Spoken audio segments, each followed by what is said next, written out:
listening to the MLS Fantasy Insider, bringing you weekly tips, tricks, and advice for the official MLS Fantasy game.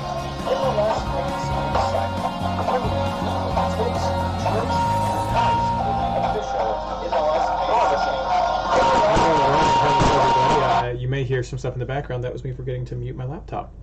Hello, everyone. Thanks for joining us tonight for this round 30. I'll start it. Okay, recording. Recording in progress. We're streaming right now. Don't have to record it just yet.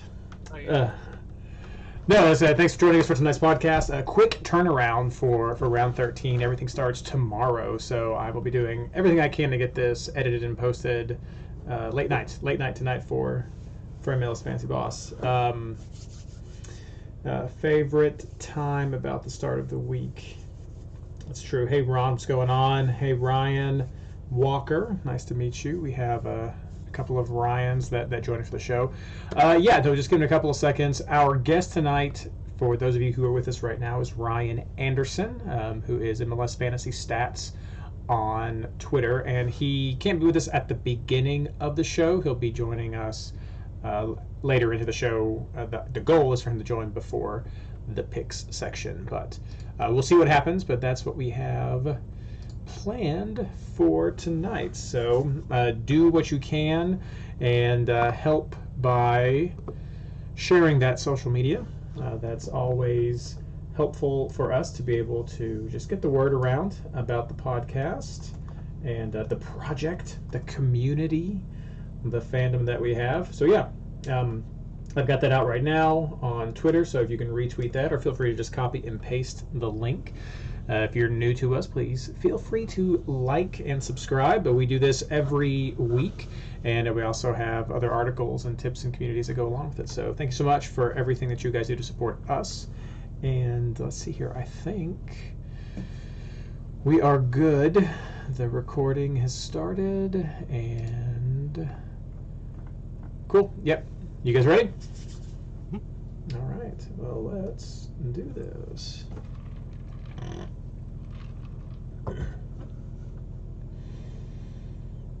Hello and welcome to episode 16 of the MLS Fantasy Insider, our preview of round 13.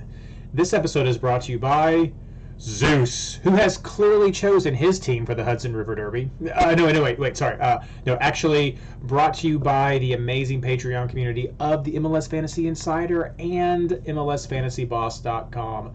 I'm your host, Reid Connolly from MLS Fantasy Boss, and tonight I'm joined by our co-hosts, Blayne Riffle and Ashley Savage.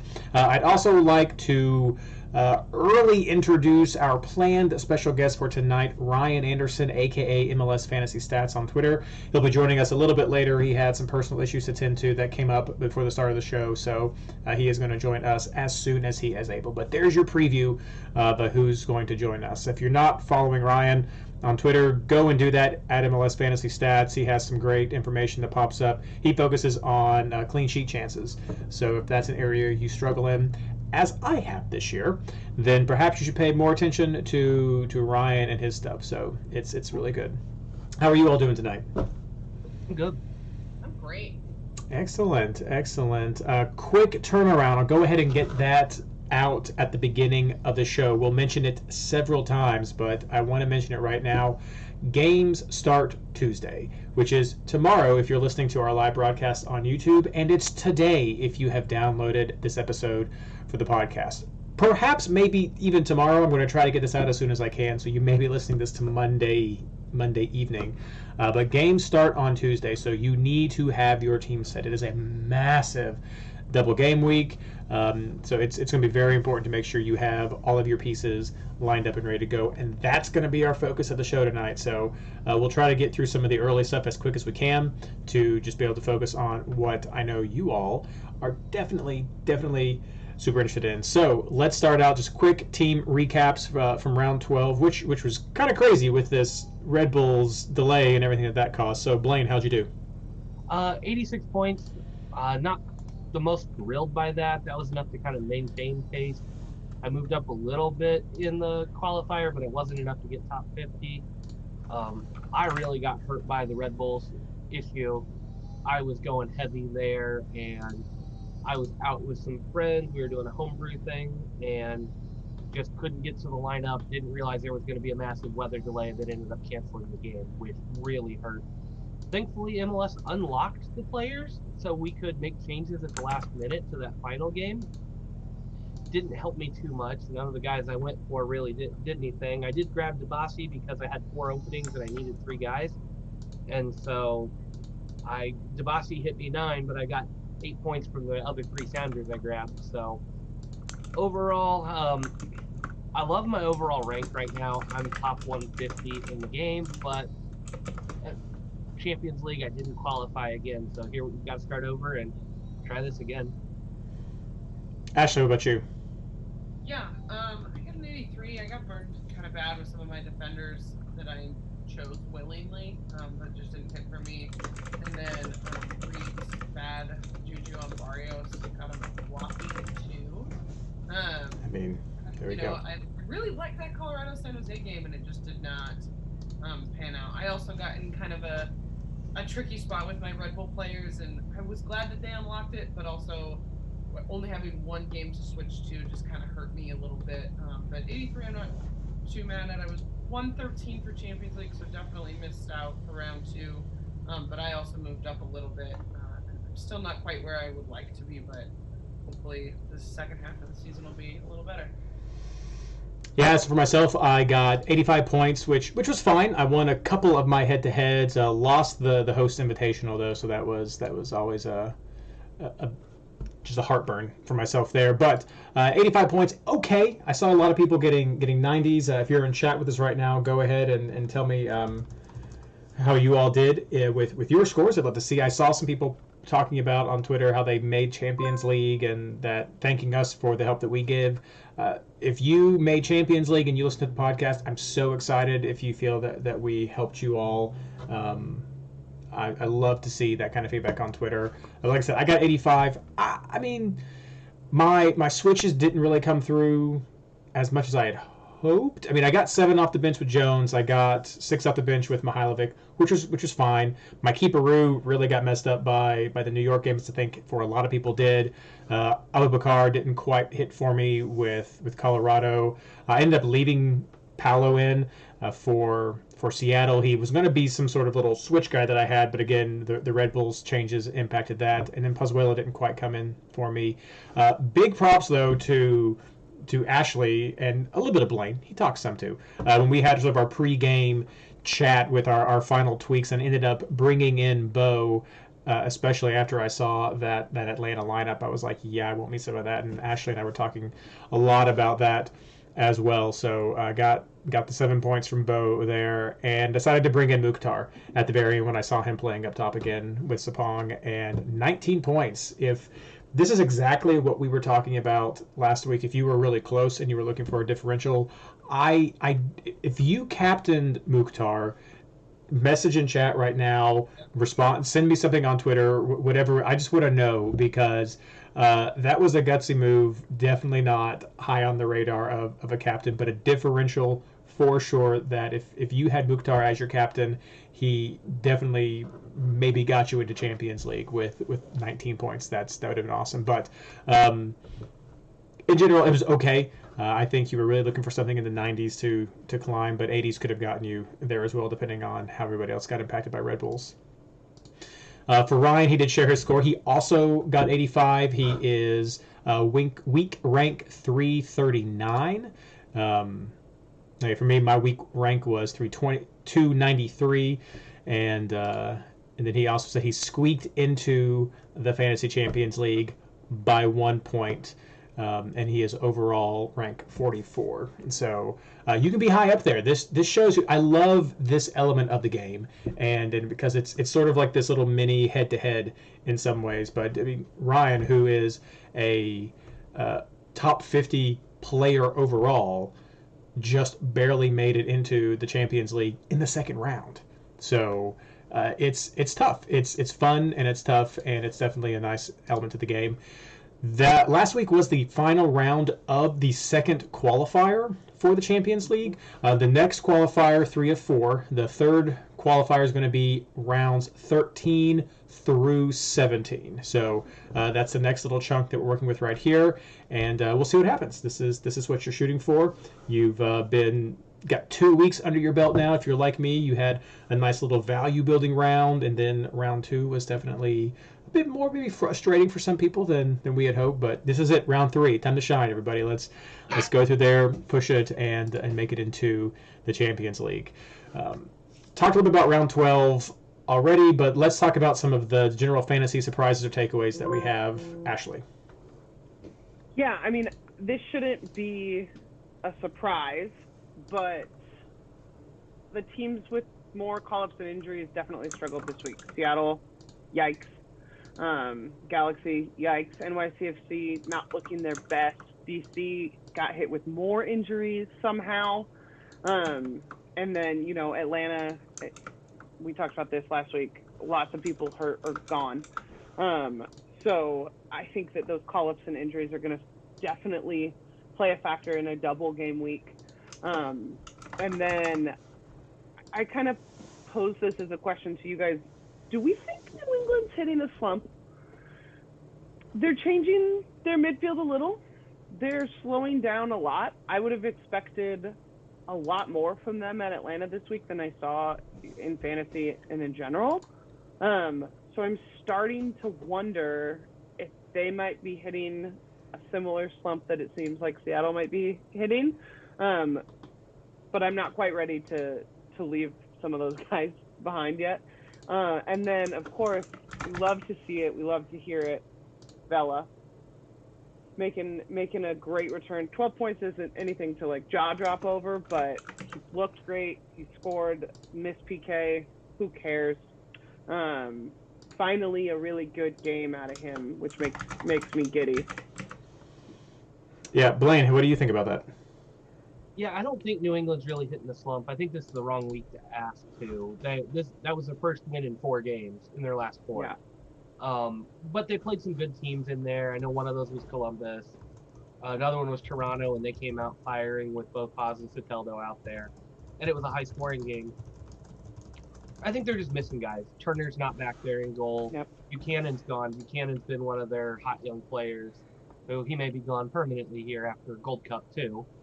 But yeah, I think there is a little bit of rotation, but even the best teams in the league, and Seattle does this every year too, they have a couple of those games where they lose when they shouldn't. That's just the parity in MLS. You get some guys that you pay a lot of money and they get tired legs or whatever. You run them into the ground, fixture congestion, rotation. All of that hits. Every team in MLS goes through it. But the fantasy scores are still coming in.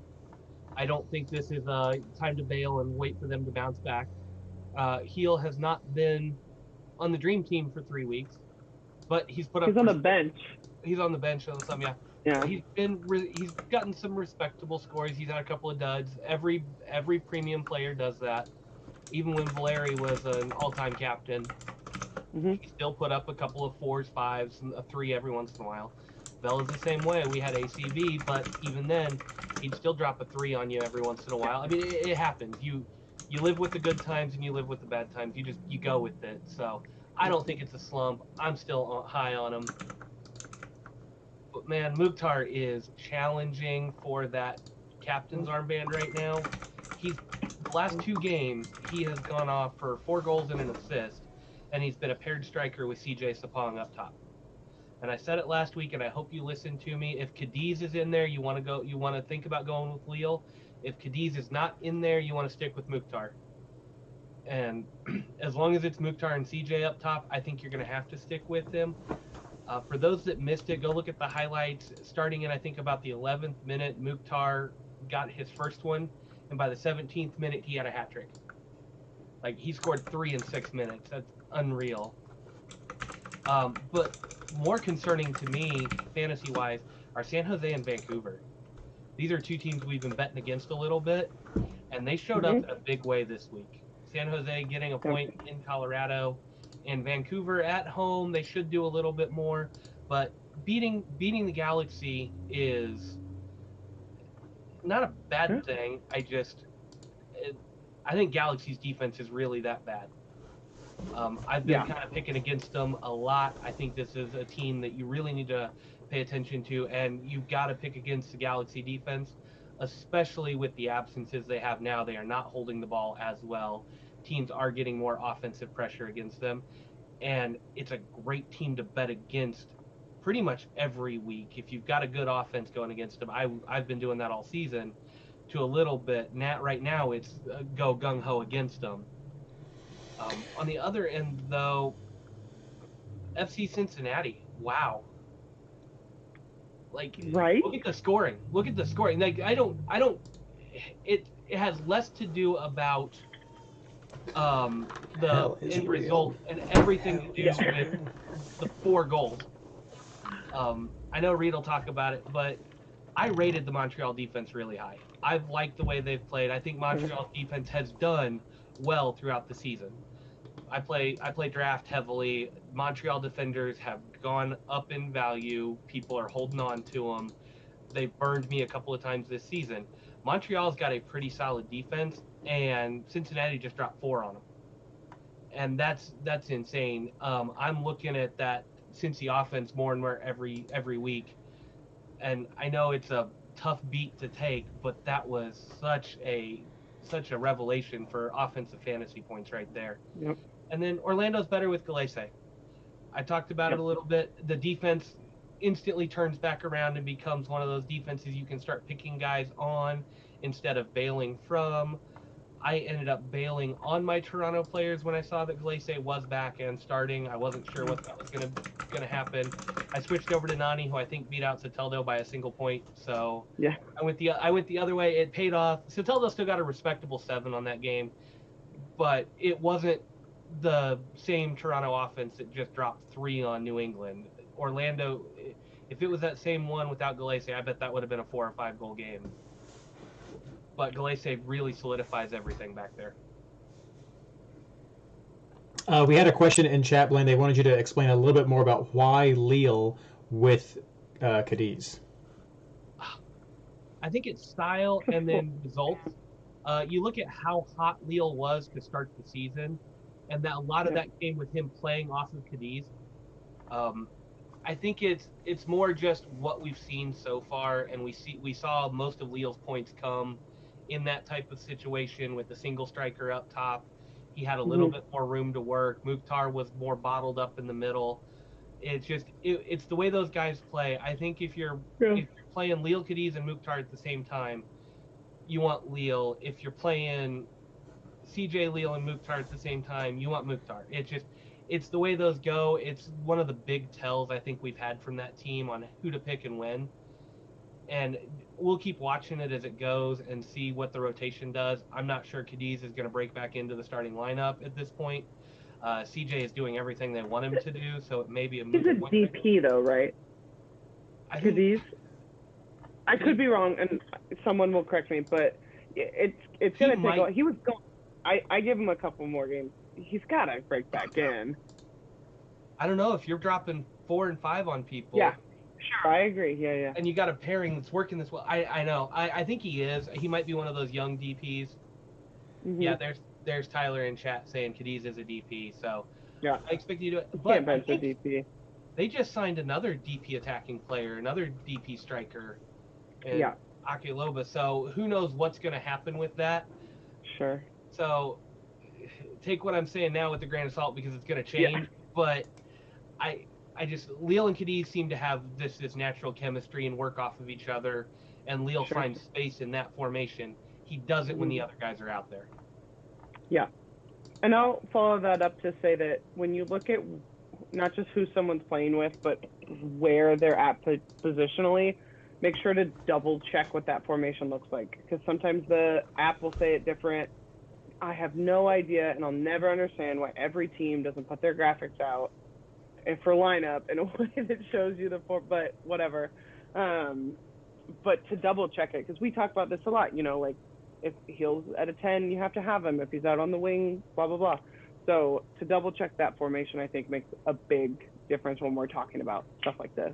And to pile on to people about their graphics, Miami's graphics are garbage. I hate animated graphics. The worst. I hate them. I hate them. They're garbage. And so What's the point? if they actually had players that we'd want, at the beginning I tried to screenshot it and repost it, but you just bet against Miami now, so it's not worth it. But yes, animated graphics are garbage. Unless they start with like, here's everybody, and then one at a time. I like that. That's fine. But still, I need a static picture. That's a total fantasy silver spoon rant, I feel like. Let's move on. A combination of things that Ryan and I had. I like Ryan. I like the way Ryan phrases. Whoever told Ryan that New York Red Bulls would fail to get a clean sheet this round, they were technically correct, which, as we all know, is the best kind of correct. So the Red Bulls game, definitely absolute crazy, had a huge impact. I'll share one thing from our chat. Blayne had said that it looked like Turner was the better way to go, and I didn't think that was fair because hindsight 2020, and you can't predict weather. So, but you definitely got the keeperoo switcheroo ability if you went with New England. To do with New York not playing. That was Knighton played the first game and got 9 points, and he's keeper. Okay. I got you. I misunderstood that then. I was done. Yeah. No. I jumped off of that because I had 3 Red Bulls in other positions, and so that's right. I was like, that's not fair, Blayne. But no. So you guys both mentioned it, how you sort of appreciate it. Saw a question on Discord that I wanted to touch on very quickly. There was some frustration about this because when it first happened, everybody was locked, as we expected they would have been with their kickoff, and then they got this postponement, and everyone sort of thought that they would just be do not plays and that benches would be switched in for them, and then they became open, and a lot of us, when we found that out, I tried to send that message out as soon as I could. We made switches and swapped out those players and did some things to try to just take some chances on basically Seattle or Minnesota at that point. But some people were frustrated by that. And what do you all think, real quick? Do you think that those players should have been locked as did not plays and then be switcheroo, or that they should have been opened up to allow players to switch them out? I think if you go on what we're used to, they should have just been do not plays, if that makes sense, right? Like it's usually, especially in a week where there's only one game left. I know it's happened before where they've let us swap, but I can't remember the last time that it was, and this just seemed like a situation where, and that isn't even like my preference, I preferred to be able to move them around. It just didn't end up helping me very much. What we're used to is they just lock, and I think that would have been a better situation. But I also understand that MLS takes forever to call a game like this, so I don't think that, they officially canceled in an appropriate enough amount of time, but who knows? What about you, Blayne? Yeah, I think they should have stayed locked. Now we've got a comment in chat saying they opened up immediately when the game didn't start, but I don't remember that. I was looking at stuff. Mine were locked because I think they were locked. They had a dash through their score. It wasn't until I realized that the game wasn't going to be played on Sunday that I was like, okay, let's just panic swap out my 2 scrubs. Let's go grab 2 Seattle guys and hope for the best, because I'm going to take 3 do not plays for New York. And all of a sudden I was like, oh, I can switch these guys. And so I just jumped in and grabbed who I could. But I hate it. I really do hate it. It's not fair. There needs to be an announcement. There's never a chance to really make that work well. And it's just, if you happen to get lucky and see that they unlocked probably sometime on Sunday, you got lucky and hopefully got a few extra points. Otherwise, they should have stayed locked. That's the only way to keep the integrity of the game together. I love that I was able to get extra points for it, but it feels dirty if only about 10% of the player base got it. Yeah. Yeah, I agree. I think they should have remained locked. I'm not sure if they were unlocked immediately, like Sam said. I think for a while they at least were definitely locked. Hey, we're joined by Ryan now. Ryan, we're talking about the Red Bulls, if we think that they should have remained do not play or if they should have been unlocked for switches. No, I agree. I think they should have been locked, been do not play, and then just the bench should have come in. I think that's how we operate on teams lock at kickoff, at published kickoff. We know it's never actually kickoff, and even if something, I get it. It was I don't know if it was a fantastic gesture from MLS or if it was just a quirk from FanHub or whoever's doing that. And I didn't mind myself. I made some changes and got to utilize some bench things. So it was fine, but I think it would have been more appropriate and more in the spirit of the rules to have let them be do not play, and they go from there. Anything to add, Ryan? I'm going to be like Switzerland and stay out of it. Yeah. I mean, this is completely from your first topic right there. People being technically correct. Anything else you'd like to add? Ashley touched on Vela, but do you want to expand upon XG power rankings and the Nashville offense? Oh, that's right. Yeah. So I do mostly for myself. Oh, where's my camera? There we go. I'll actually put the video in front of my camera so I can see everybody. So yeah, I actually do rankings every week for mostly myself, but occasionally I publish them. This time I was looking at the rankings that I do. I weight. This is based off of expected goals, and I weight by recency, so that the first game is worth only half what the last game is, and it kind of gradients up to the current period. And Nashville's offense is top 5 according to these stats. So Seattle's offense, Kansas City's offense is light years above everybody else at the moment in my stats, but Nashville's up there in that tier 2 offense side of things. So that was something that I thought was really, really cool. And then Vela's back. Yeah. 12 points? Yeah, 12 with a missed PK. With a missed PK, that's right. Yeah. So, and LAFC is really starting to look good in my opinion. They're just a pleasure to watch. They don't cross the ball, which is fantastic. Maybe not fantastic for those who like the crossing bonus points, but for soccer aficionados, it's for their win chances, it's better that they don't cross, in my opinion. So, they have.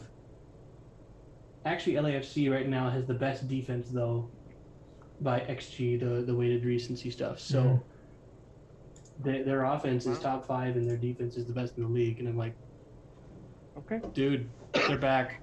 They're back. Yeah.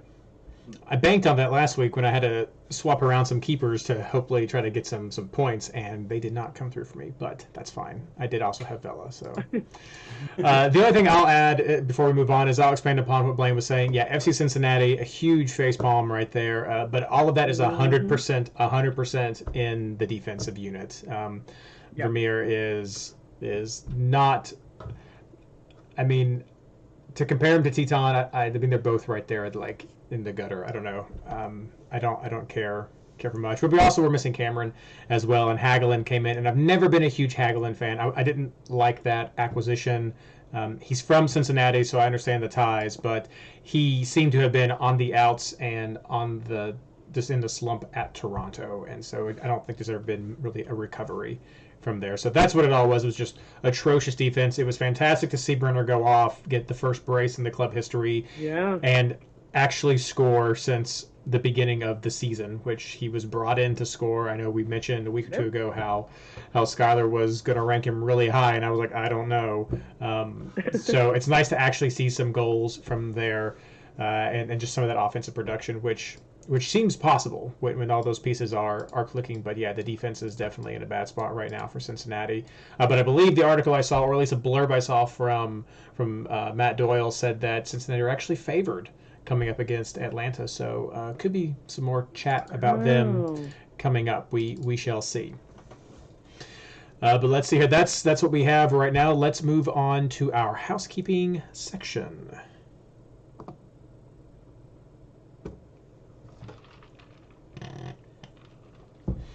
All right, we're talking housekeeping section. If you're just joining us right now for the show, we've got Ryan Anderson here from MLS Fantasy Stats, and we're talking about round 13, which, again, so important, the fast turnaround. This week starts tomorrow.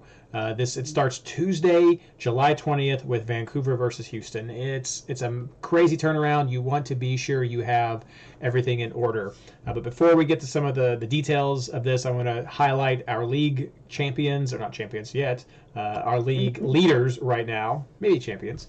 For our classic leagues, MLS Fantasy Boss and the Reddit League, Nawojoa is leading both of those. Discord, we have Samurai Panda, who is leading, and then over at the Patreon Open, we still have Garth Butchers, who's leading. I think that's the same from last week.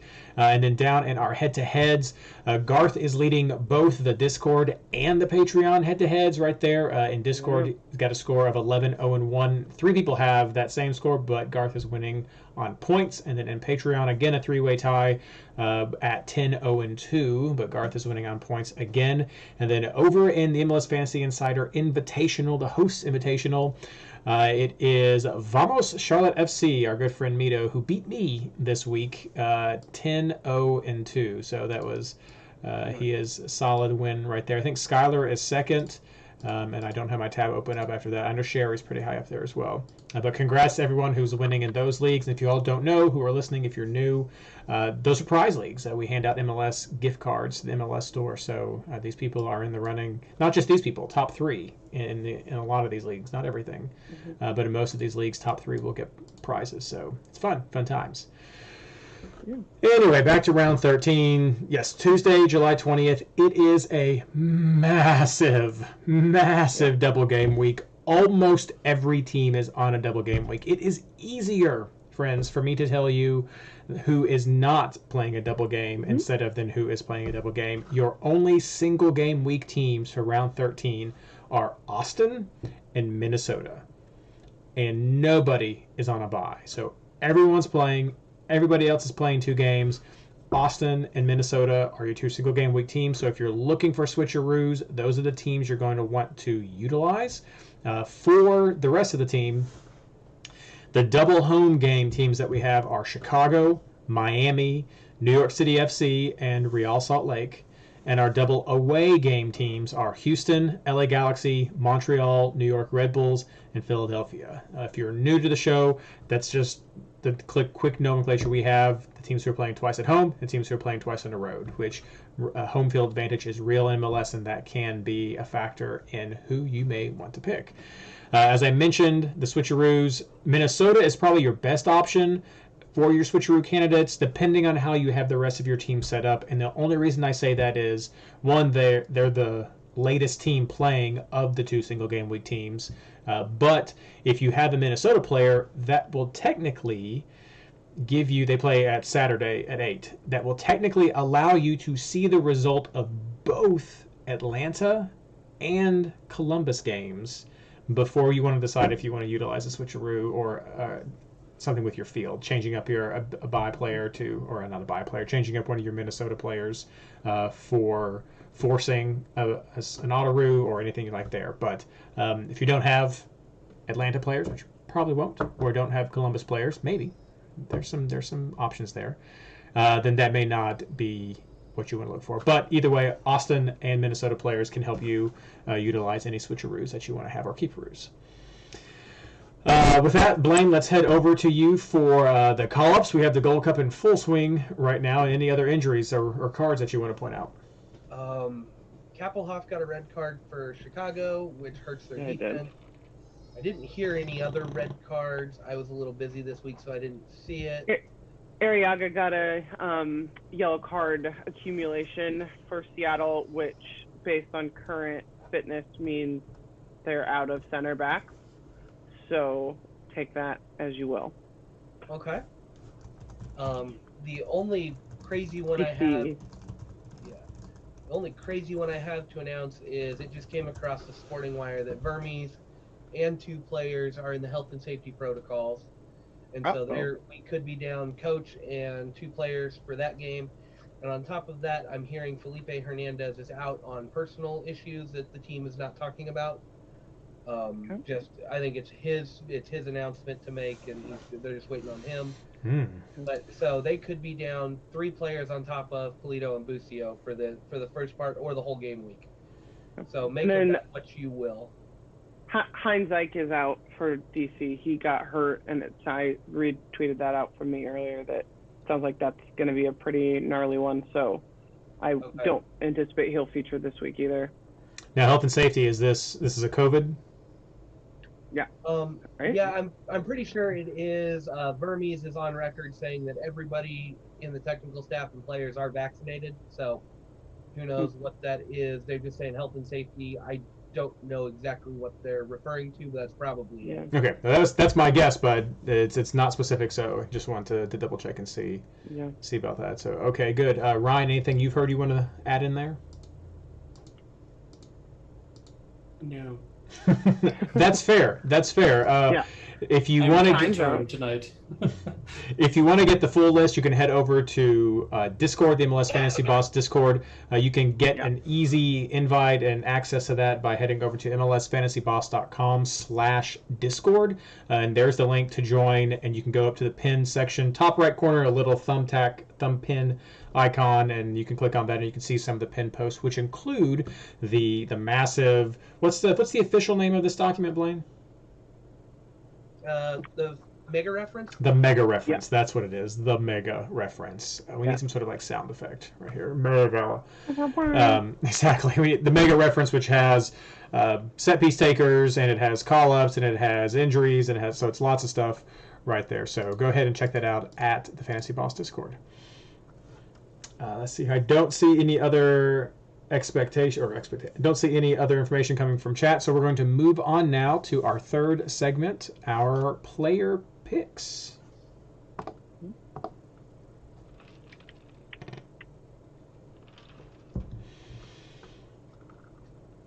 Okay, it's time for our third segment, player picks. We have Ryan, who has joined us from a little bit late start, but he is here now to share the information that he has. He is, I think, you're the highest ranked of us, Ryan, at 44. And I mentioned at the beginning of the show that even with that great rank, you only squeaked into the Champions League this week. So it's tough. This is a tough game. So what games are you guys looking at? There's so many, but what do you think are some of the most promising, Ashley?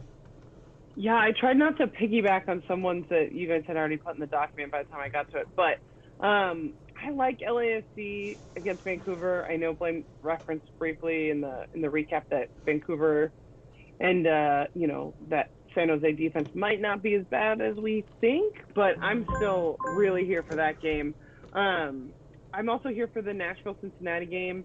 And then I know it's going to sound crazy coming from me, but if you're looking at any of the single game week teams, I am really here for the Austin-Seattle game from a non-Seattle perspective. Seattle's going to come into that really short-handed with that Arriaga yellow card, probably changing formation, probably not getting anybody back. It's in that new home stadium. So with a double game week like this, I'm in no way advising anyone to not pick a double game week player. But if you just want to be that crazy, I anticipate that to not go the way of the Sounders. I think we're about to get a double L. And the very least, I think some Austin players could pop well in fantasy, but again, that's a gamble I'm not willing to take in a week like this. So, and then even with the red card, I'm kind of interested in Chicago at home. Chicago's a team I try to just stay away from, and then I regret it when I miss the guys that pop, but they've done their best at home this year. So with the matchups they have aren't cakewalks, but I'm paying attention to both their home games for sure. Blayne. Yeah, one of the first games that stood out to me is RSL versus LA Galaxy. Galaxy's defense is bad. The holding midfielders are gone. RSL should run up a pretty decent score on this one. I gotta look at that game for some coverage. I honestly like Cincinnati versus Atlanta in that opener. With the way Cincinnati's offense has been clicking lately, Atlanta's missing so many players. I think this is a safe week where you could go for some offensive firepower there for Cincinnati.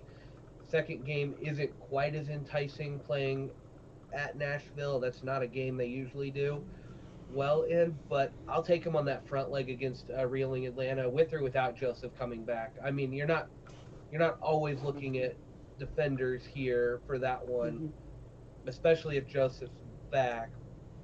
But no, I'll take that game for sure.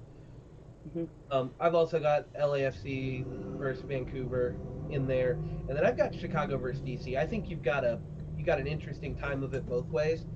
DC's missing a few players. Heinzike just took an injury. It's kind of up in the air to see what the lineup does. I think this one is heavily lineup dependent, but I can see goals coming both directions. It's your defenses are picked apart. Gressel's still a monster. Barrett should start scoring at some point. He got traded in draft league, and somebody said he always comes on strong in the second half of the season. They're betting on it, so whatever. I think they overpaid for him in draft, but they have a hunch that he's going to go, so I'll share that hunch. Barrett's is the second half guy. It's just Ali Seda and Madran are the two guys that we've been watching for Chicago lately, and against this DC team, I think there's a ton of goals to be had in this game, which means it's going to go 0-0, but I think this is one that if you're looking at either one of these teams, that's the game you're looking at. Yeah, I agree with a lot of what you guys already said. Ohio versus Atlanta is how I put it in my notes. I think Atlanta's a team that we're targeting right now, so there's some options from both of those teams there. But I do agree that also Nashville, Cincinnati looks tempting as well. Like Toronto, Chicago, and both New England games are some of the ones that I'm looking at. Ryan, what about you? Well, let's see. What did I put in my notes? So the way that I'm looking at this is, I basically did a panic run of my stats today, and so that's what I know right now is just the stats. I don't know who's missing from any teams or anything, but I was most interested in the Kansas City versus San Jose game because that one has the highest predicted score line from at least my XG stats. Now, again, with players missing potentially that could change, but San Jose has a potential to go off, and they've got over an expected goal in my stats. And then, like I said before, Kansas City's offense is the best in the league by a long shot, and I think that they are set up to drop 3 at least on San Jose. So that's the one that I'm interested in, at least from a scoring perspective. And then Nashville versus Cincinnati, I thought would be an interesting one. I know Cincinnati has become a little better, I guess you could say. Let me just look at the rankings. Okay, they are now not the worst team in the league in my rankings. So, Thank you. San Jose holds that honor now. But I mean, they're still down there. Their offense, though, is slightly above average. And so I think that they maybe could score some. Nashville's got probably a top 5 defense still, though, and Nashville's, again, top 5 offense. So I expect Nashville to win pretty handily, but at the same time, Cincinnati could put up a decent fight there. So I think that one's going to be a real fun one to watch. Excellent. Well, let's move on to some actual player picks. So let's start out with keepers and defenders. Blayne, who are you looking at? Yeah, this week was tough. I'm not really high on any clean sheet chances this week. I don't see a lot of clean sheets coming, so take that for what it is. I threw out some team names that I like. If Joseph isn't playing, which it's a big if, Cincinnati's on my list for that first game. I like that matchup well enough that I would be willing to take somebody like a Cameron who has gotten bonus points a little bit, like RSL, Columbus, New England, and SKC. But my bigger note is take your bonus point, guys, this week. Mm-hmm. Don't try to clean sheet hunt. Go for your bonus points, and let's see what happens. Keepers, depending on the lineups, I'm going to take one of the Vancouver or Houston guys tomorrow night. I'm just going to throw whoever it is on the bench and see what happens. It's not really a good keeperoo week. I just don't see it. I don't like it. So I'm going to take somebody cheap, and then I'm rolling into somebody, and it'll depend on formations. I think Melia should be with the Gold Cup. I don't think he is available. He still has a green dot, but I thought he got pulled into the Gold Cup squad. Maybe he didn't. Maybe it was just on the prelim. I may be off, but Melia's there. Kansas City, whoever they've got. I'm horribly out of touch right now, but that one's there. I really didn't like anything. I was kind of looking cheap. Knighton's another one, playing Miami. Miami's not scoring. It is a road game, but Knighton's cheap. With double game weeks, you kind of go for your cheap goalkeeper and hope for the best. Or maybe it's you grab Stuver and try to get the bonus point generation. There's some options here, but really it is just pick whichever home match you like or whoever's going to get the bonus points and go with it. I like Kansas City against San Jose for that one. The second game, not so much. I don't see any place where I really find two guys I like. Yeah. Room maybe, but I just don't see any two-game set that I'm really in love with. So I'm probably going to go cheap and just hope for the best. As far as defenders go, I threw Fontas out there and Mensa. Both of those guys are bonus point machines. If Joseph's not playing, it's probably Cameron. If Joseph is playing, I may look at Brandon Bye for New England. He gets some bonus points every once in a while. It really is kind of up in the air at this point. Yamar for Seattle, maybe another one, potential set piece threat. But I don't know on that third one. Ashley. Yeah, I'm going to echo the same thing, and I think Ryan and Reid will too. For me, it's not about clean sheet hunting this week. I mean, if I get one, great, but and I know we only get one game, which should help for the clean sheet hunting, but for me, there's not a lot of players that I see getting one in both. So it's just hoping that they get one in one. I am going to go with the Houston defender.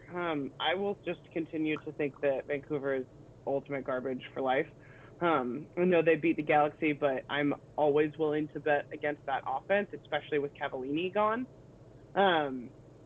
So I am going to put Merritt on my bench and see what happens. I might roll the Knighton. I also might do the Stuber play. I really do think that that's a good look for Austin. But I'll just kind of see how it goes with March, just depending on what I need to do.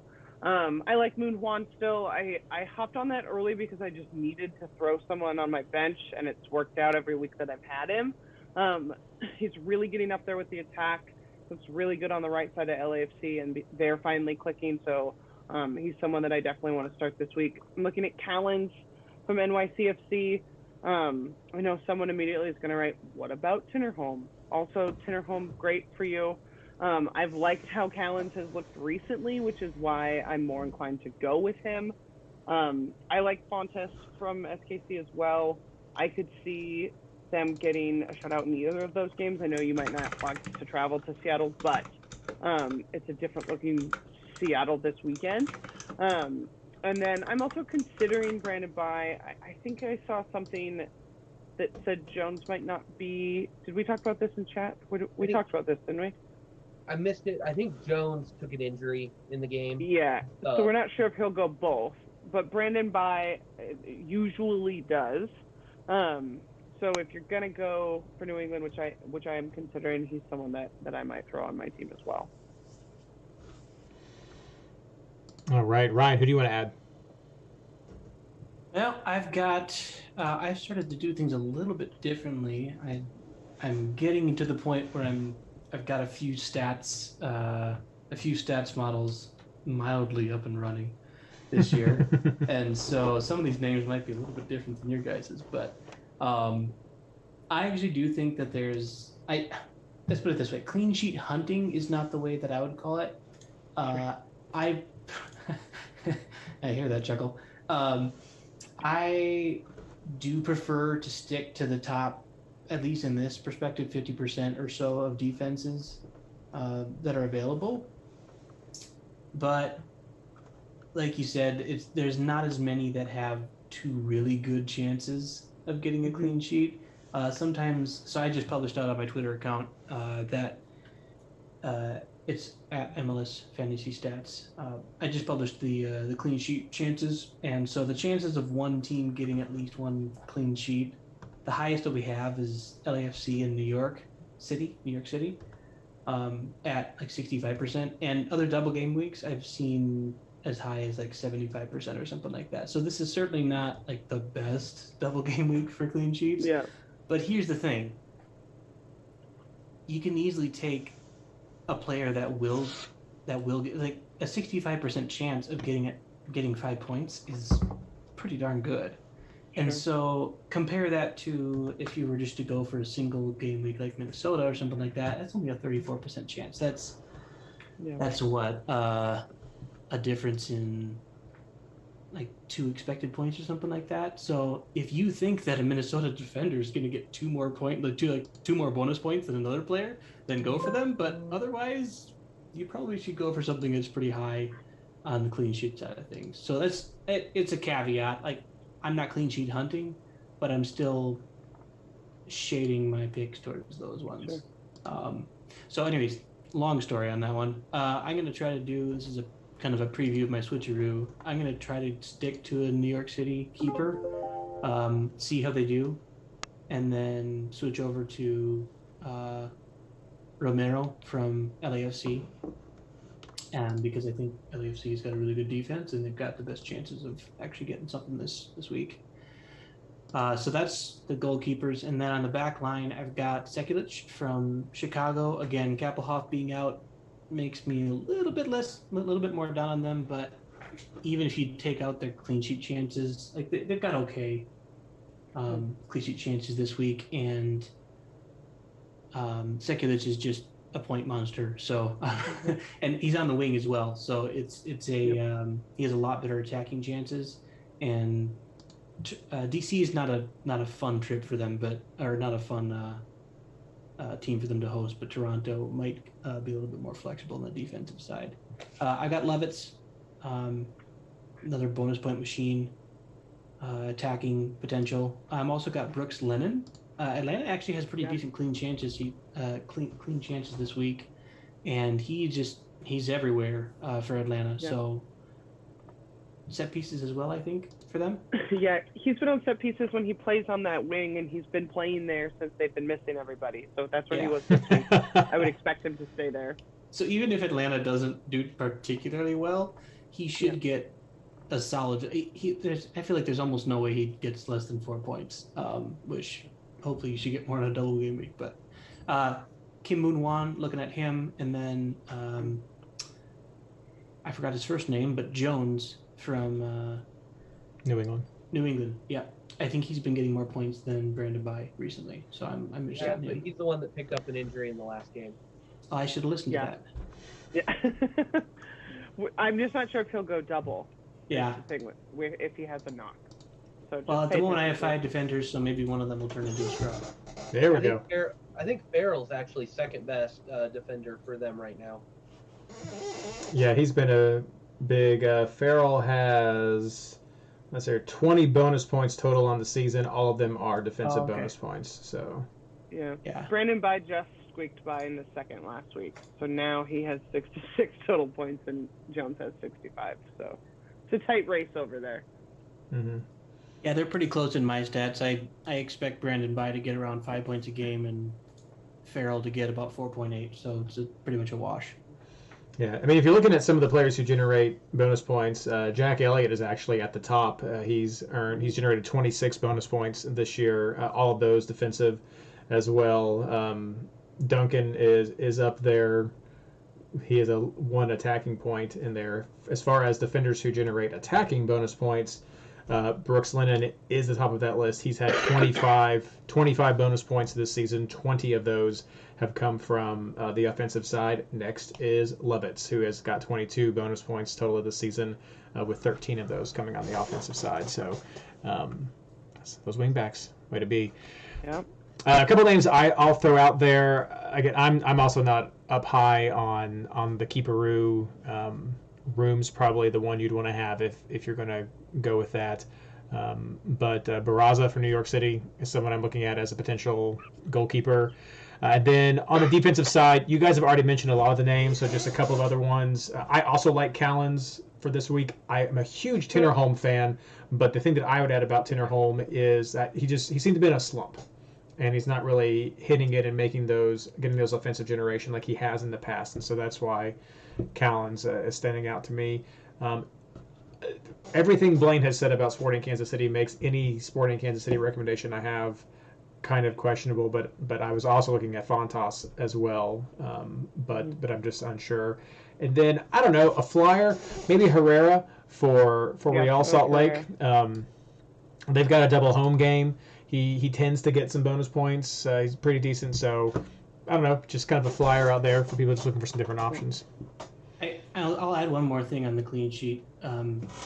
again, we probably talk about switcheroos later, but on the keeper side, if you go from New York City, which I have as a 45% chance of a clean sheet, and you just wait until they're done with their game. Now, okay, we all saw how that went last week, but presuming that no game is delayed, Yeah. You take the NYC game and then you tack on the LAFC game. If they don't do that, you go from a 65% chance for the LAFC plus 45% chance for NYC that one game. You end up with like an 80% chance of getting a clean sheet from your keeper that week. So that's good. Yeah, I like that. That's 4 points expected. Like, that's pretty good. So I always, if you could do a keeperoo for a keeper, that is like the best place to do that, because they don't really get much for bonus points. No, they don't. I mean, the bread and butter stat for a goalkeeper from like that's not a save or those sorts of things. Yeah. It's actually recoveries. So Yeah. it's a weird one. It's a super weird one to. Yeah, exactly. So Ryan, no, I'm going to do that right now because I like that. I like that a lot. Ryan, and I love it, but we just got a comment in chat saying, "Stay away from Barraza. He's terrible." Okay. There you go. Yeah. And I look at the eye test, like New York City. I get what you're saying. I love the stats, but we just saw Montreal drop 5 on a team. I mean, and it's just on a team that does not have a defense anywhere close to. But you put 5 on team somebody, on Cincinnati. but Montreal has put up goals on everybody this year, and Montreal is capable of putting up a lot of goals very quickly, even with their absences. And that, I think that might be the more impressive part, is they did it with Kyoto out. They did it with Toy and some of the other guys. They didn't do it with their full first line. I don't care. You put 5 on somebody, that's a statement game. And then the second game for New York City is Orlando, which is one of those pseudo rivalries that came into the league at the same time. Those two fan bases hate each other. But you're looking at Nani and Tesho and Michelle and Pereira. Like, you've got a ton of names. Well, that's why I wouldn't use the second game. I would just use the first game. And even then, though, Montreal has scored. Like, I'm looking at the eye test. I don't see it keeping a clean sheet in either one, just because of the teams they're playing and the chances they create. So the question is, out of the 6:30 games, which team has the best clean sheet chance? And then you plug that player in as your bench, and then you pick somebody from the late games for the that has a decent 2-game chance, and then you plug them into the starter spot. If they fail at the bench. So that's my strategy, at least for this. Yeah, and I think you can make a really strong case for Knighton on that one, and then overall, I think you got a really strong case for Willis as well as you want to take him early against Columbus. I know Columbus is hot, but that's just there's a lot you can do with this. That's why I tend to say just pick somebody Tuesday night. Marich has probably got a good shot. I don't know. Vancouver's backup keeper could be cheap, and that maybe you just want to go with the cheap option there and hope Houston doesn't score. And then roll back to your primary keeper. Pick one keeper for the week and just grab one of those Tuesday night guys and hope for the best. Funny thing, Houston and Vancouver have the exact same clean sheet chances in that game. That's funny. What's the percentage on it? 27. 27. So, okay. Not terrible, but not amazing either. Let's move on to our midfielder picks. That's some good conversation there. Ashley, who are you looking at? Heel. Do we need to say that one anymore? Heel? I mean, there's some questions this week, so. Yeah, sure. Heel, I'm definitely not rotating Mukhtar yet. These lineups don't scare me away from him.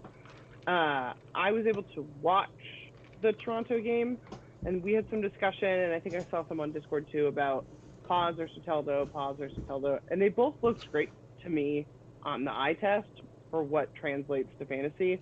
But I'm gonna think I might go with Soteldo this week. Don't hold me to it, but I think I'm leaning that way instead. I'm also looking at Krylak. I like the RSL lineups. We haven't really talked about that yet, besides the Herrera shout. I do like the RSL games this week. And then I'm going back and forth between Zella and Madron.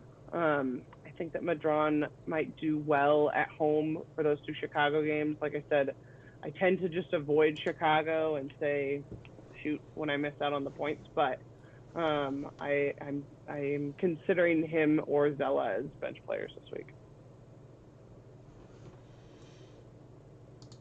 All right, Ryan, who do you have? Mr. Heel.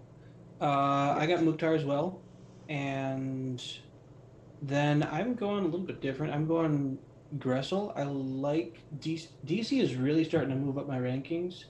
Let me go check to see what their offense is like. Yeah, they're top 10 offense, top third of the league in that side of thing. Better defense, but that's what we expect of DC. Yeah. But I thought that they had some okay matchup this week.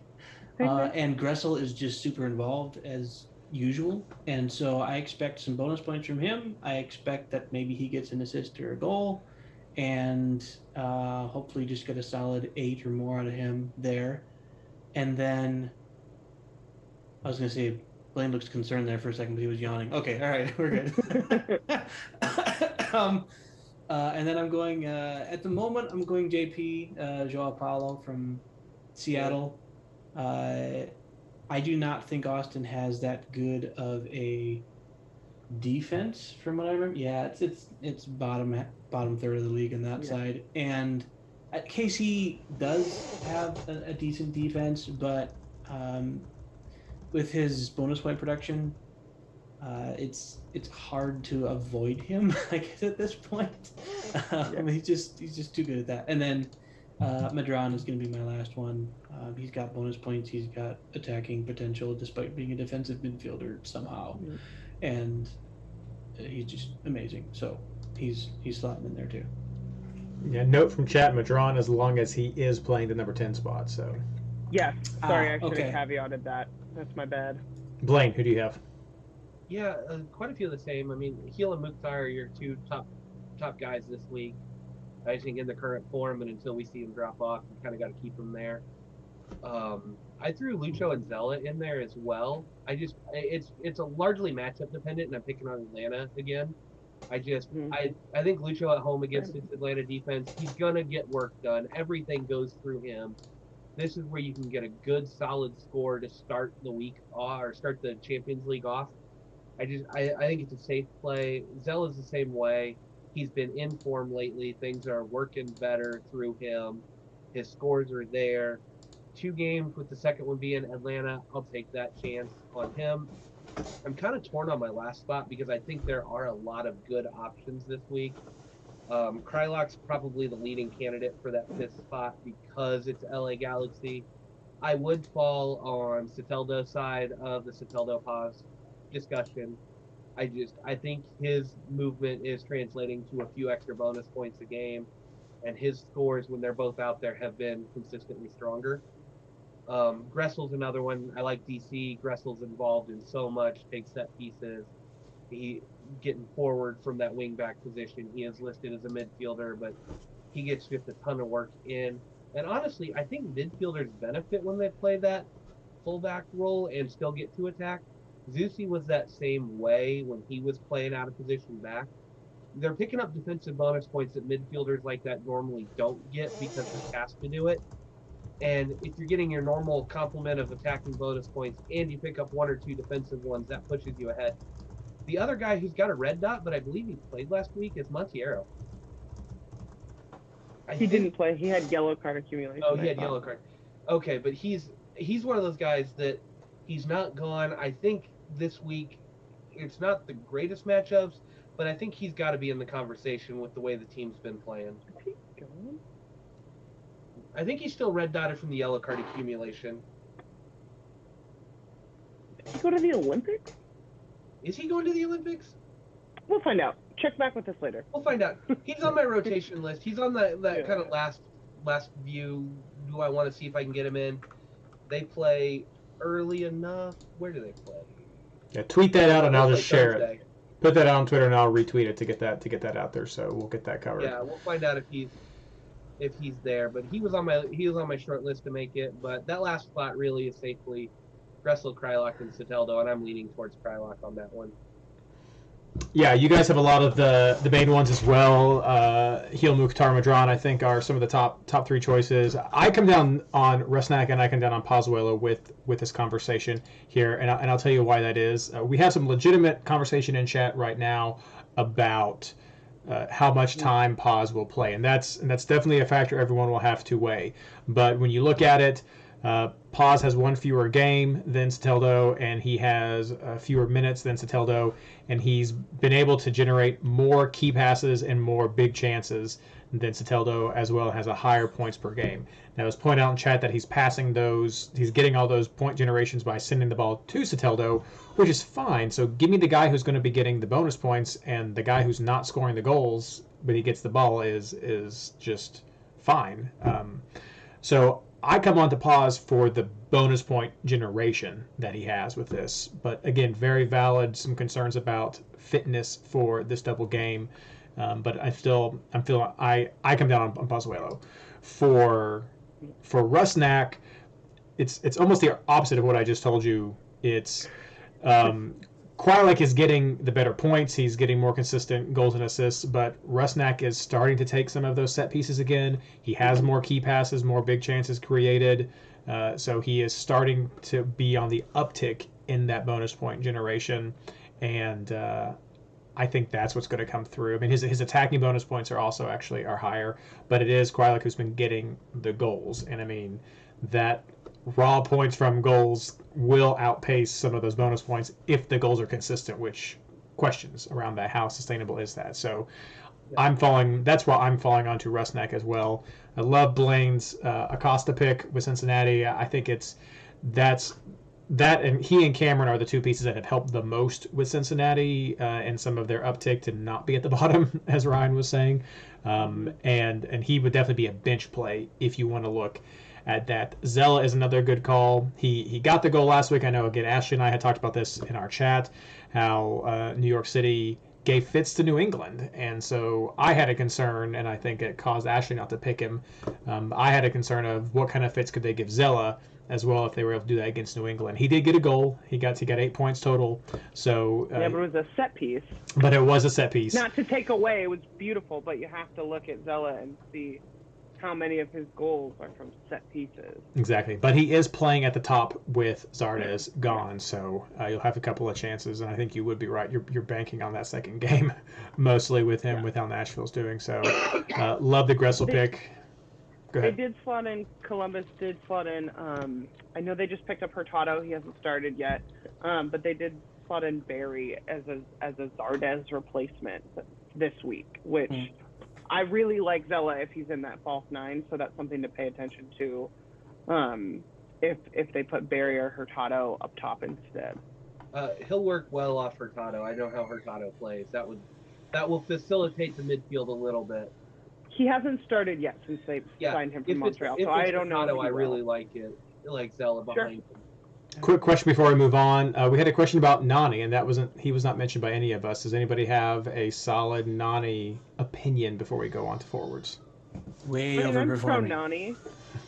Yes, right. Well, so they are at home against Philly, who doesn't. Is Freese still out? I mean, he's not Andre Blake, but is he? Are we still third string keeper in Philly this week? I think we are. I think that Freese red card, right, is a 2 game. I don't know whether it's a 2 or a 1.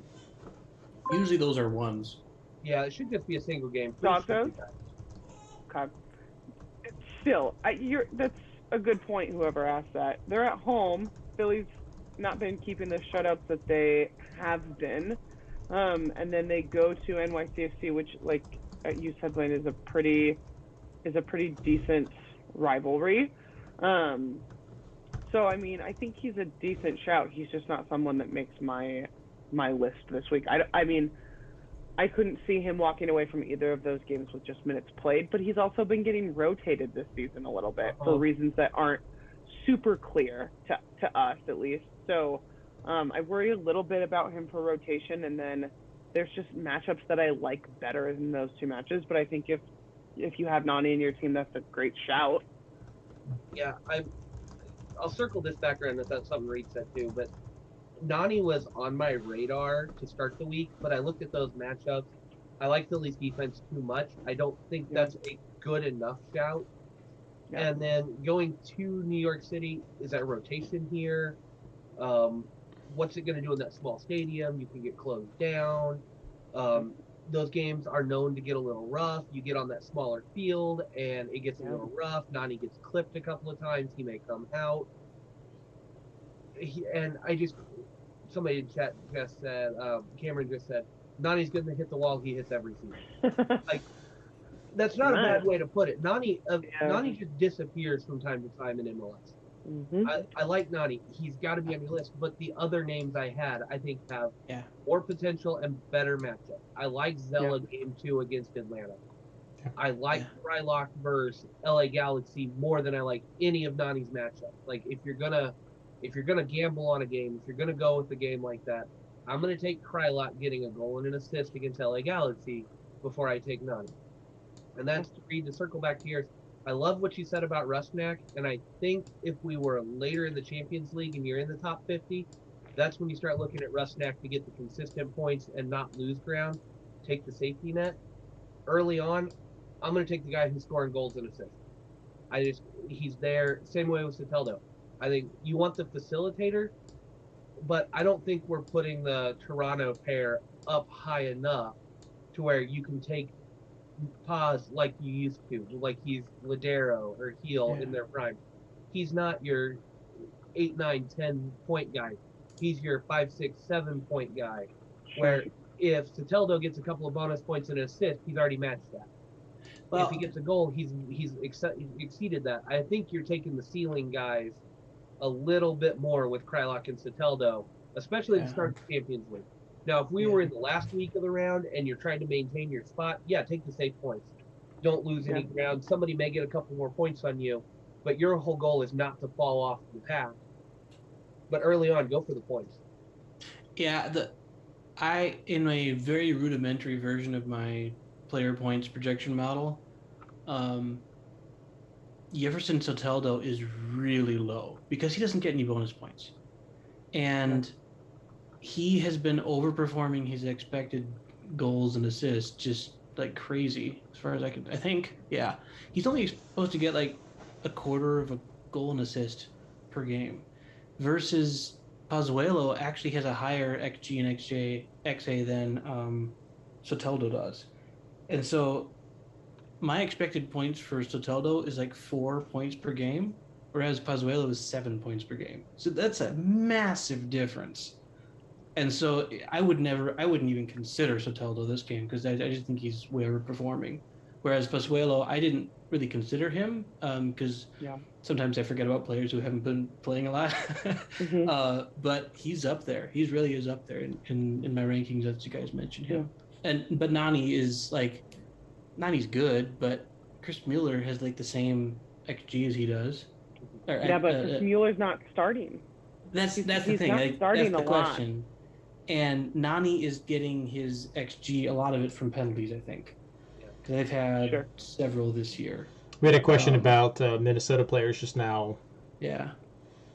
Maybe Fragapane. Were you impressed by that game, Ryan, that they played against Seattle, though, to want to go on there with a single game week?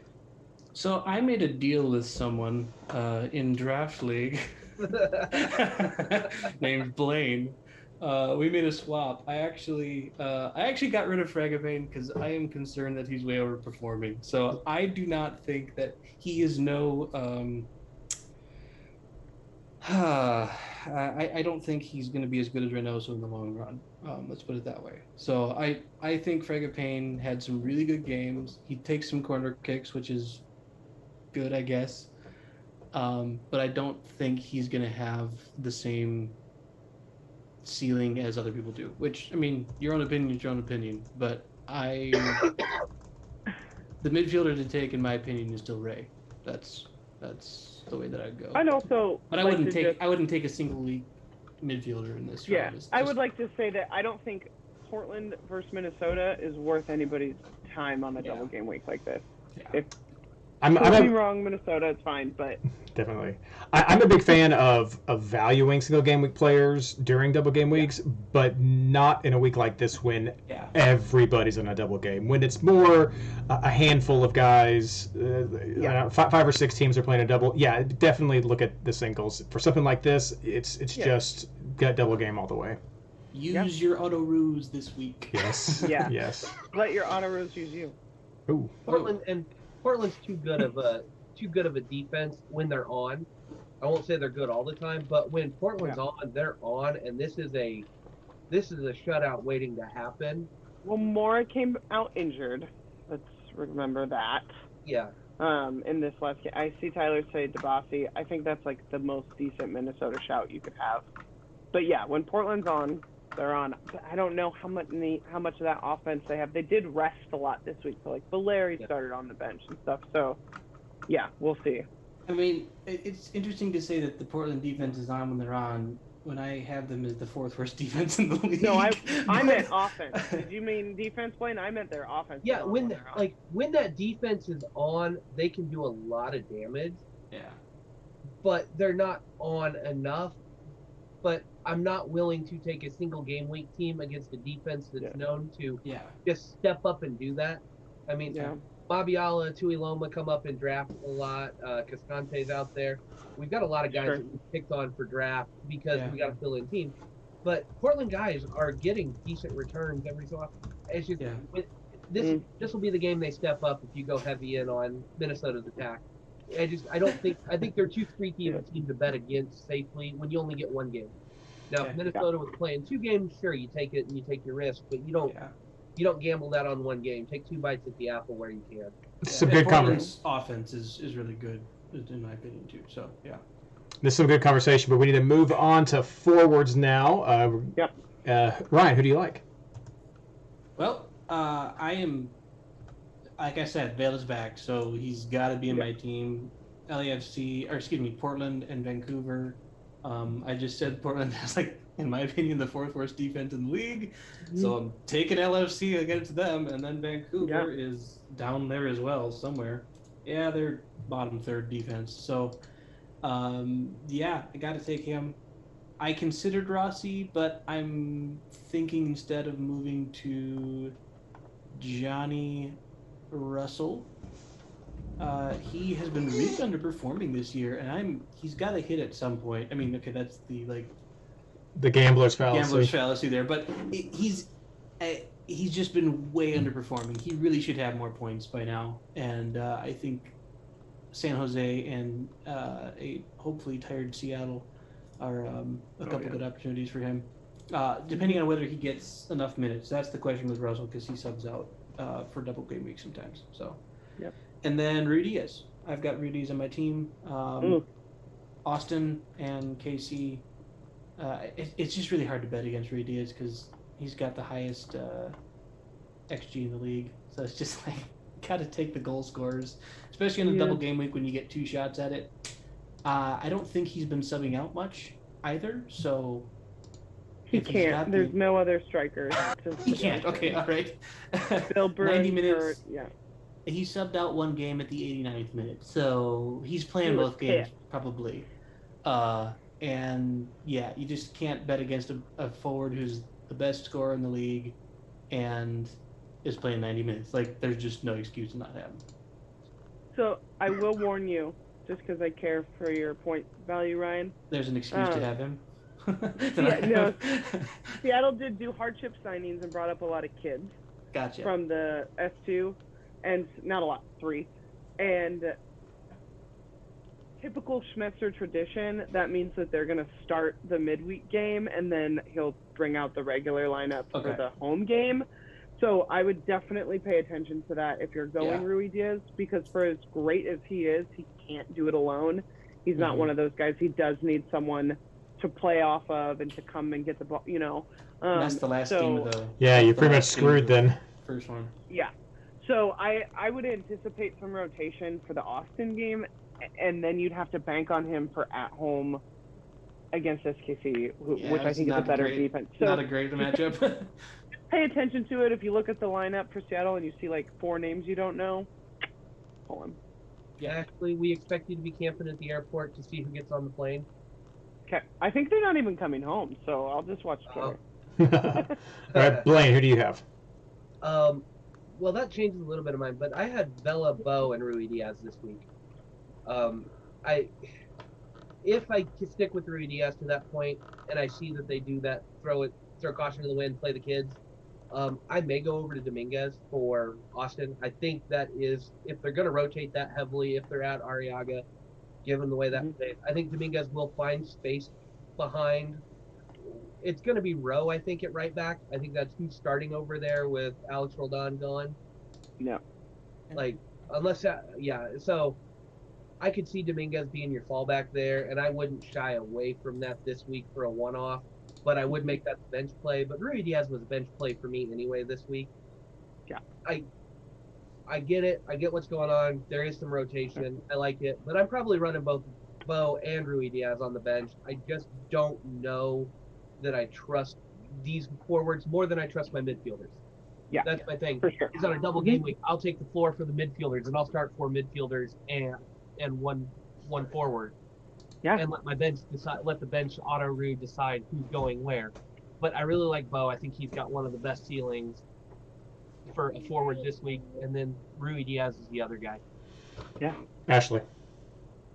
Obviously, I like Vela. I'm also looking at Bo, and then I see it in chat a lot. I'm not afraid to pick up Yosef. I think that depending on who is starting with him, an angry Yosef is someone I will always bet on, always. So I'm gonna pay attention to it. I do hate to tinker, but he might end up being my bench striker depending. But the safer choice for me is gonna be probably Salaway. I always worry with Russell about rotation. He tends to get it more than the rest for SKC. And with the stuff that Blayne said about, he didn't use the word COVID protocol, but that's what I'm going to call it. I'm definitely paying attention to that SKC lineup as well, without Bucio, without Polito. And if that COVID protocol with Vermees and whomever else comes into play for the first game, then I might scrap him too. All right. Yeah, I'm in agreement. Vela Bo, I was looking at a Sporting Kansas City forward. I had Russell, but now I'm concerned as well. The Rui Diaz would have been my fallback, but I'm worried about that. I just don't like that lineup. J-Mart, I just don't know. So what I'll probably end up doing is just making the forward be one of my scrubs to be able to activate some auto ruse. So yeah, that might be the easiest way here, because I'd rather bet on midfielders than forwards for points and for goals and bonus points. So maybe one defender, one midfielder is what I'll do, and see what I can do with the bench, and go from there. But yeah, those are at least those two. I think we've seen a lot of people who are doubling up. Do you want to double up on LAFC? I mean, I don't tend to double up on forwards. I know some people are going Rossi. You can do that if you want to go. Yeah. Some people are doubling up on Shallowy and Russell. That seems really risky if you want to go. Buxabo. Go that Buxabo, if you want to try that. So, but yeah, I don't know. Whatever works for you. This might be a 2 forward round for me though. So since there's a lot of questions. Yeah. Any switcheroo options you guys want to mention? I know we've sort of peppered some of these throughout our conversation, but just free for all. Anybody else want to mention some switcheroos? I like Cifuentes from LAFC. I know we're always pro Atuesta, and I'm not, but he seems to be like a 5 or bust, and like the bust is like he only gets 5 points. Cifuentes is really sliding into a more attacking role with them. I know it's 2 road games, don't laugh at me, but I'm also really considering Maxi Rudy. They have 2 great matchups, even though they're both road games, and he's producing goals or assists in like 7 of his last games. He just tends to produce, but the 2 road games makes me hesitant. I would only ever use him as a bench player. And then I think it's worth giving Medina or Maxi a shout as a bench player. I'm saying bench player instead of switcher because I know that Blayne's going to say don't do switchers this week, but if you do, I think that those are some decent bench shouts as guys you might not want to start just to see how they produce. Yeah, this is a don't do your switcheroos. You pick your 3 most volatile scores that you think are not going to hit, your 3 guys you're least certain about from your attacking core, and you put them on the bench, and you take the 2 highest scores at the end of the round. For me right now, that's Krylock, Bo, and Rui Diaz. I think those are have the most variance. and it's there. The way these go with Rui Diaz being in the last game, it gets really, really tough. Krylock is early, none of these are early enough, so I can't really do a whole lot. If you see one guy for sure hit early, I mean, there is that idea that you pick the early game, so maybe you throw, if you're going to go with Leal, you throw Leal on the bench, or if you're not sure about Zella, you throw Zella on the bench for a 6:30 game. You throw Bo on there for another 6:30 game. You throw Soteldo on there for your third 6:30 game. If all three of those guys hit, you go scrub your last guy. If it's Rui Diaz that you've got in there for the second game, you may go, Bo hit, I'm scrubbing Rui Diaz, I'm done. I'm going to take those 3 bench scores because they're too good. I don't want to lose one of them. Yeah. I mean, you stack your lineup that way. If you're going to do your switcheroos, you're just going to basically be scrubbing out somebody who played early. But you either do that or you put your volatile scores. I don't trust Rui Diaz. I don't trust the rotation. He's known for getting some 2s and 3s. This first game is really enticing, but he's playing double road, or he's road and home, but it's SKC on the second one. I just don't know. I could see him putting up a 14 in one of these games. I could also see him getting a 2 and a 3 this week, and I just don't want to risk it. So he's going on my bench if I have him, because it's that. Yeah. You're kind of hedging your bets here. I think you're throwing money away when you try to get cute with switcheroos here. You can throw a Houston or a Vancouver guy on your bench, but then you're just, when they don't hit, you're going to be doing that. I think the only time this really gets valid is if you're short on money, then you start looking for some of these other guys like a Medina or a Buxa who is a little bit cheaper that you can then put on your bench. But I think at the same point, you're still doing an auto-roo on that. And there are times where I would say you might be better off not trying to fill your bench and just put 3 guys there, put 3 scrubs out, or 2, whatever it is, put 2 guys out there, put 1 scrub out, and take that. But just spend your money on the big names that you need and go with that, because every time I've tried to switcheroo on a big double game week, I've gotten burned and I've left $2 to $3 million on my bench that's just been wasted. And then somebody else I like better that I was going to let compete for scores has done better. All right, well, let's wrap everything up with captains. Blayne, who do you have? It's on heel again. Miami is that bad, and that's the opening game. And Montreal, for as good as they are, Montreal can give up goals. They just gave up 4 to Cincinnati. This will be in New England. I'm daring somebody to prove me wrong, but I think you still go with him. Although I did look through Hosts League, Reid, just because I was curious, and we had about 2/3 of the league on heel, but the other third was on Vela. People are starting to captain Vela a little bit more, so I don't think you can not go with his name. But I really like the Miami and Montreal matchups for heel a lot. Plus, midfielders are more consistent. You may not get that spike, but you're going to get the points in the long run. Yeah. Ryan. Yeah. LAFC's definitely got, in my opinion, the better offensive matchups than heel. And I think Vela is back, but it's really hard to argue with over 9.5 points of game from heel. Like, he's got to hit on one of those, really. And he's, again, from my rudimentary rankings, I expect him to make about 8.7 points per game. So just mildly overperforming. And Vela is about 7 points per game at this point, with a smaller sample size for him. But I think I got to keep it on heel. But Vela, it would be, I would say, a higher upside pick, which is hard to say against a guy who got like 18 points one game or something. But it's still, I think Vela's starting to get the upper hand on the upside things. But I'll stick with the safe pick to keep me hopefully in the top 50. Ashley. Ashley, who are you looking at? Wait, sorry, I was laughing because Patrick said Brooke Shea. Of course. you know how I feel about Brooke Shea. I think that heel has the best chance to continue in that bonus point production that we've seen from him in better games. But I think I've seen enough, and I'm going to go back to Vela. I think that either of those captains, I'll put an article out. I think that either of those captain choices are a good call. I think a lot of people are going to be enticed by the fact that Bella did better than heel for the first time this season and switch. But I just like Ryan said, I like these LAFC offensive matches too much. I'm not going to captain Mukhtar because he got a hat trick. I think that's really kind of trying to hop on a train.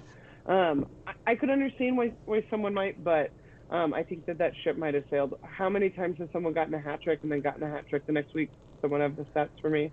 Zero, probably, I would think. I mean, maybe Thierry Henry back in the day, but I don't think that's ever happened. And if it has, I'm happy to hear about it. But I think that's a little bit of point grabbing. So for me, it's got to be Healer Vela.